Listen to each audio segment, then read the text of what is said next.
Olá, está no ar o podcast Ubra Notícias, com informações sobre as novidades dos nossos cursos de graduação e pós-graduação. Hoje conversamos com a professora Maria Adelina Halpe Sganzerla, coordenadora dos cursos de Ciência da Computação, Presencial e EAD da Ubra. Adelina é bacharela em Informática pela Ubra, especialista em Informática na graduação, mestra e doutora em Ensino de Ciências e Matemática pela Ubra também. É pesquisadora do CNPq em Tecnologias Assistivas e membro do Laboratório de Estudos de Inclusão do PPG-SIM. No mês de julho, a professora publicou um artigo acadêmico em coautoria com a orientadora, professora doutora Marlise Geller, intitulado Material Dourado na Educação Matemática, Relatos com estudantes cegos e ou com baixa visão, na revista Benjamin Constant.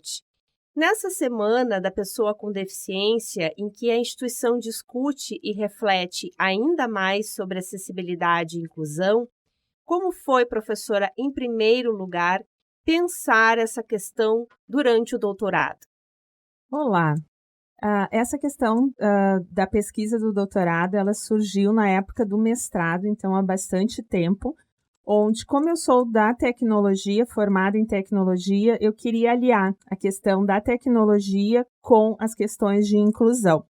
Trabalhei muitos anos numa escola inclusiva para cegos, então eu tinha essa expertise da tecnologia e a questão da cegueira. Então surgiu a necessidade de mais pesquisas nessa área, então nós fomos pesquisar a questão de aquisição do número da criança cega, utilizando tecnologias assistivas. E nesse projeto nós utilizamos muitos equipamentos, muitas tecnologias assistivas construídas pelos nossos estudantes da graduação. Então, nós fizemos a parte de toda a construção com os nossos acadêmicos da graduação e a testagem, a prática foi feita durante o mestrado e no doutorado nós continuamos, visto que nós precisamos muitas pesquisas nesta área. Então, o desenvolvimento de tecnologias assistivas, que são arsenais que auxiliam as pessoas com deficiência a ter autonomia, ainda é um assunto pouco discutido em função de termos muitas pessoas com deficiência. Então, toda essa questão foi ao encontro de fazer a pesquisa. Certo. E você inicia o artigo citando a Constituição Federal sobre igualdade de condições no acesso à educação. E no seu trabalho com as escolas, durante a coleta de dados, como foi a percepção em relação a isso? Bom, nós temos diversas leis, decretos excelentes que auxiliam, mas a gente sabe que na prática nem sempre elas são utilizadas, né? Então, aonde eu fiz a pesquisa do doutorado, na escola nós tínhamos uma sala de recursos muito bem equipada, um AIE, a sala 2, em função de ser a única escola que atendia os alunos com deficiência visual.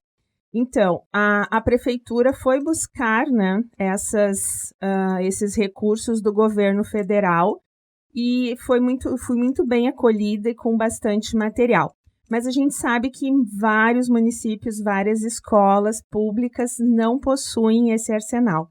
Então, ainda precisamos pesquisar, evidenciar mais essa utilização de recursos para que as leis possam ser efetivamente cumpridas, efetivamente cumpridas, né? E digamos assim, reconhecida a importância pelo público, por toda a comunidade escolar, né? O que às vezes fica talvez um trabalho mais localizado com aquele aluno que tem uma deficiência, com aquela família, na verdade tem que ser um trabalho geral. Sim. E constante. Muitas pessoas não têm noção do que acontece dentro de uma escola, dentro de um AE, do Serviço de Atendimento Educacional Especializado, né? O que as escolas têm de recursos também, né?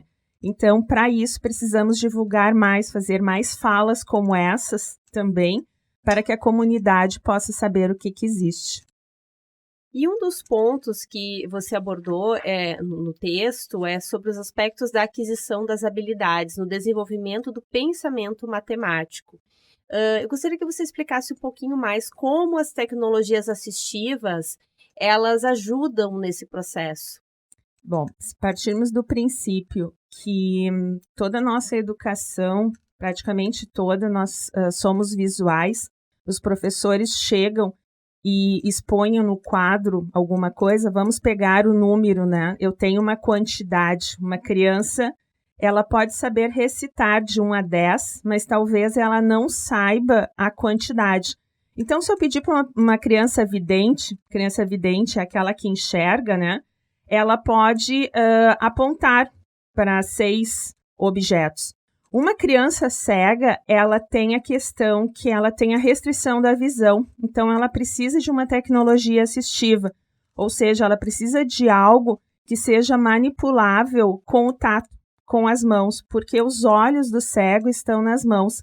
Então, para a criança adquirir esse pensamento matemático, aprender a contagem, a abstração do número, ela necessita desses recursos tecnológicos. Um deles que nós fizemos foi a Contatio, que foi a mecanização do material dourado. Então, acho que todos conhecem o material dourado, né? Os cubinhos, as placas, as barras, né? As unidades, dezenas e centenas. E para uma criança vidente isso é muito simples, né? Porque ela vai pegando ali quantas unidades, quantos cubinhos. Imagine uma criança cega, ela precisa ter a questão do tato. Então, para isso, nós mecanizamos. O que é a Contatio? Convido todos a olharem o link do artigo para verificar ali, tem a apresentação dela. Ela tem, se nós colocarmos, eu quero 5 unidades, ela vai subir, sim, é um equipamento, né? Então, ela sobe 5 unidades e a criança cega pode tatear. Dessa forma, o que acontece? Nós temos certeza que ela está abstraindo a questão da quantidade, que os 6 realmente são 6 objetos, 6 peças. Então, a tecnologia assistiva vem ao encontro disso, né? De auxiliar as pessoas com deficiência a ter autonomia e também ter um entendimento. E na matemática isso é muito visível, né? Então, a boa parte da nossa pesquisa foi utilizando tecnologias assistivas e também materiais adaptados.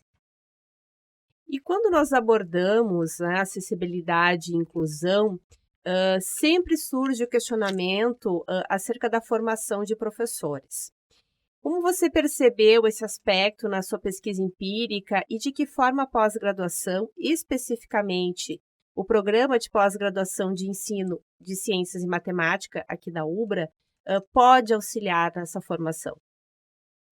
A percepção, assim, os nossos professores, eles saem da graduação, e não só o pessoal que faz licenciatura, né? Eu sou bacharel e dou aula também, né? Ministro aulas. Nós saímos sem essa questão de trabalhar com a inclusão. Então, isso ainda é muito falho na nossa questão da nossa graduação. E aí cabe ao quê? A fazer cursos, né? A ter a questão da formação continuada, digamos assim. A fazer especializações e o mestrado e doutorado dentro do PPG-Sim, ele tem a linha de pesquisa de inclusão na matemática e em ciência, que ele aborda essas questões. E realmente lá nós pesquisamos, e ainda mais junto com o LEI, o Laboratório de Estudos de Inclusão, nós pesquisamos essas questões. Como é que nós vamos apresentar, como é que nós vamos trabalhar com esse aluno com deficiência? Visto que hoje as escolas, né, as leis, todo aluno tem o direito a ter uma matrícula numa escola, independente de sua condição física ou mental. Então, como é que nós vamos trabalhar isso? Então, convido a todos a participar, de buscar na página do LEI, né, Laboratório de Estudos de Inclusão, buscar algumas alternativas também, e se puderem fazer um mestrado, doutorado, uma especialização, cursos de extensão nessa área, é muito importante, porque aí nós vamos ter uma abrangência e vamos ter cada vez mais professores qualificados, pessoas qualificadas para trabalhar. Certo, queria então agradecer essa oportunidade dessa conversa, professora Maria Adelina, convidar todos a seguirem e lerem o artigo, né, buscarem o texto. Então eu vou repetir o título aqui, obviamente, né, buscar no Google, vai achar o texto publicado, o título, né, Material Dourado na Educação Matemática, Relatos com Estudantes Cegos e ou Baixa Visão, na revista Benjamin Constant. Eu gostaria de agradecer a oportunidade e dizer que a inclusão se faz de passo a passo, né? E estamos no caminho. Muito obrigada. Muito obrigada e nos vemos na próxima oportunidade aqui no podcast Ubra Notícias. Até lá!